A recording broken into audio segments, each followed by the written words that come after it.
Hello friend, welcome to our YouTube channel basic knowledge of pharmacy. Friends, आज हम cell injury के बारे में देखने वाले हैं। तो देखते हैं क्या होती है cell injury. Causes of cell injury are the stress. Cell injury का कारण है स्ट्रेस। जब सेल पे फिजिकल डैमेज या फिर कई मेटाबॉलिक डिसीज के कारण सेल में मॉर्फोलॉजिकल चेंजेस या फिर सेल के स्ट्रक्चर में मॉर्फोलॉजिकल चेंजेस आ जाते हैं, तब उसे ही सेल इंजरी कहते हैं। एक फ्लो चार्ट के द्वारा समझते हैं। तो ये नॉर्मल सेल है। नॉर्मल सेल पर जब स्ट्रेस पड़ता है, चाहे वह एक्सटर्नल हो या इंटरनल, एक्सटर्नल के एग्जांपल है गन शॉट, एक्सीडेंटल केस, और इंटरनल के एग्जांपल है डिसीज। जब स्ट्रेस होता है तब नॉर्मल सेल उस चीज़ को अडॉप्ट कर लेती है, सह लेती है। अगर अडॉप्ट करने में इनएबिलिटी आ गई तो वह सेल इंजरी कॉज कर लेती है।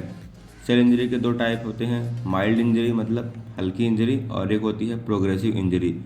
माइल्ड इंजरी को रिवर्सिबल इंजरी भी कहते हैं और प्रोग्रेसिव इंजरी को इरिवर्सिबल इंजरी कहते हैं। रिवर्सिबल मतलब माइल्ड इंजरी जो है वह शॉर्ट टर्म के लिए होती है, और प्रोग्रेसिव इंजरी जो है लॉन्ग टर्म के लिए होती है। और माइल्ड इंजरी के एग्जांपल है कोल्ड फीवर, और प्रोग्रेसिव इंजरी के एग्जांपल है कैंसर। सेल इंजरी को टू टाइप में क्लासिफाइड किया गया है, अक्वायर्ड सेल इंजरी और genetic cell injury. Cell injury को अक्वायर्ड सेल इंजरी और जेनेटिक सेल इंजरी में डिवाइड किया गया है। अक्वायर्ड सेल इंजरी के एग्जांपल हैं microbial agent, hypoxia, chemical agent, physical agent और nutritional agent. Genetic cell injury के एग्जांपल हैं teratogenic, cytogenic defect, single gene defect, disorder with multifactorial inheritance. Acquired cell injury के बारे में देखते हैं तो इसका फर्स्ट एग्जांपल है हाइपोक्सिया। हाइपोक्सिया का मतलब है ब्लड में ऑक्सीजन का ना होना। या फिर इसको ऐसे कह सकते हैं कि ब्लड में जब ऑक्सीजन कैरिंग कैपेसिटी जो होती है ख़त्म हो जाती है, तब वह हाइपोक्सिया कॉज कर लेता है। हाइपोक्सिया डिफरेंट तरीके से हो सकता है, या फिर हाइपोक्सिया के डिफरेंट फैक्टर हैं। ब्लॉकेज ऑफ आर्टरी, आर्टरीज में ब्लॉकेज के कारण भी हाइपोक्सिया हो सकती है। थ्रोम्बोसिस, क्लॉटिंग ऑफ ब्लड, और डिफरेंट टाइप की पल्मोनरी डिसीज जैसे asthma, lung infection, pneumonia, lungs cancer, इन सब के कारण भी हाइपोक्सिया कॉज हो सकती है।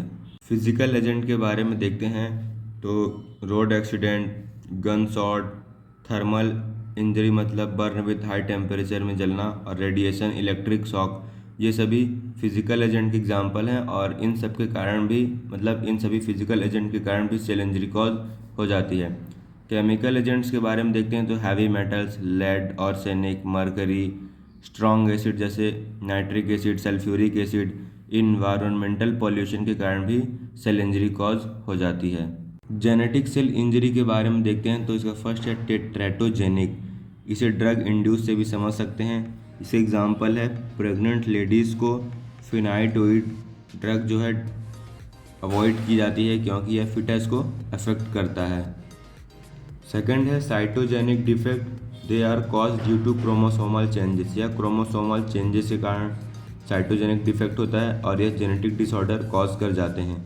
इसके एग्जांपल है Down syndrome and triple X syndrome.